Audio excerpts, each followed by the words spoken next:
Hi, welcome to the Gamesplainer. I'm Jeff the Gamesplainer, and today I'm gamesplaining Isle of Skye. The game is broken up into 6 rounds. Each round has 6 phases. The phases move through fairly quickly, so let's run through them in order. First phase is the income phase. We get income from the castle, which gives us 5 coins. Plus, once we start building our kingdom, you'll get an extra coin for every one of these whiskey barrel tokens that is on a path that leads to your castle. This game has a really great catch-up mechanism in it. So on the third round, yellow would get 1 more coin because there's 1 player in front of him. Next round he'll get 2, 3 and 4. If we were playing with a few other players and that's what the scoreboard happened to look like, yellow would get 3 more coins on the third round or 6 on the next round after it. So it's a multiplier down here. Red and blue would both get 1 more coin for having 1 player in front of them.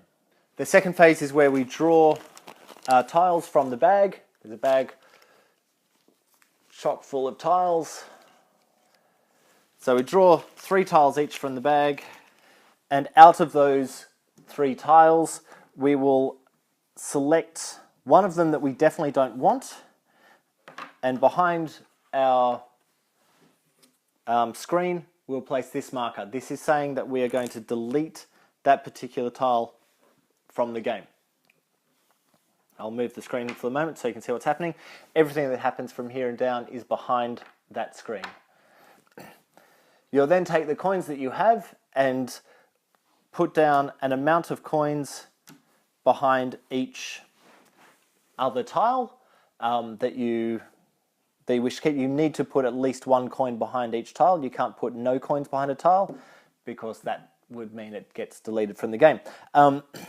So once I have bid on those or set the prices for those 2 tiles, and everyone else at the table has also done the same, everyone at the same time will then reveal so we can all see what everyone's tiles are worth. And then the third phase is discarding the tile that we chose to discard. That goes straight back into the bag. Then we go to the buying phase. Now, this is where this game really gets interesting, because I can now look around and see what other players have in front of them. So if one of the other players has put 4 coins behind one of their tiles and 1 coin behind another one, I've still got a coin. So what I can do is I can give my coin to the person who set that tile, and I take that as my own. This one cannot be taken away from me.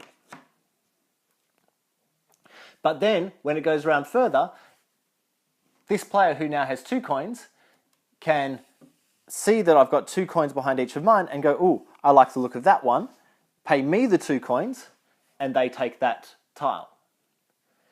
Once all that has happened, any coins that are behind tiles that are your own, you spend. So I've just spent 2 coins to the bank to purchase this tile as well. And this player here has just spent 4 tiles to purchase that, 4 coins to purchase that tile. Once you have purchased the tiles, the next phase is the building phase, and this uses basic building mechanisms similar to Carcassonne, if you know Carcassonne, where you literally match the sides of your board, so of your tiles. So each tile has 4 sides on it. Of course, obviously, it's a square.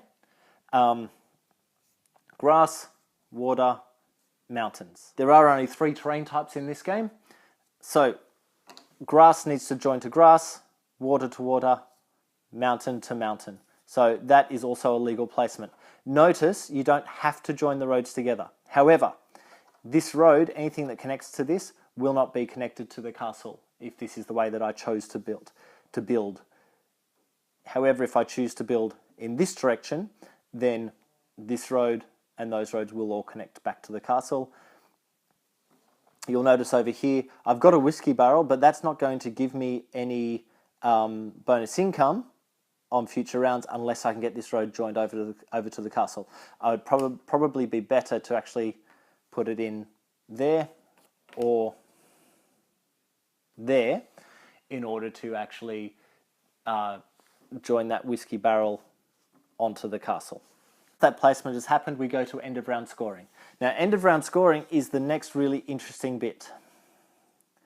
You'll notice there are 4 windows up here. These are all changeable. There's quite a substantial pile of different cards that can go in there. I'm not going to go through what all of the iconography on them means. I'll really quickly talk through these 4. This one gives you 2 points for every completed mountain area. A completed mountain area is one where the mountain doesn't touch the edge. So this is actually a completed mountain area just here. The one on this side has 2 mountain areas, but neither of them are complete because we've got those straight lines. This one gives you 5 points to the player who has the most ships in their territory, and 2 points to the second most ships. So this player over here has 1 ship at the moment, and that player has no ships. So player on the right here would get 5 points, and that obviously go track the points along the top there whenever the B is scored.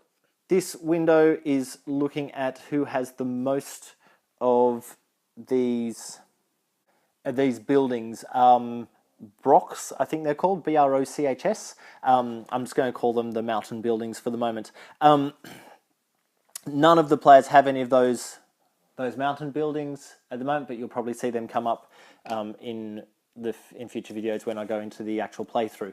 And then the third tile will give you 3 points for every pair of ship and lighthouse.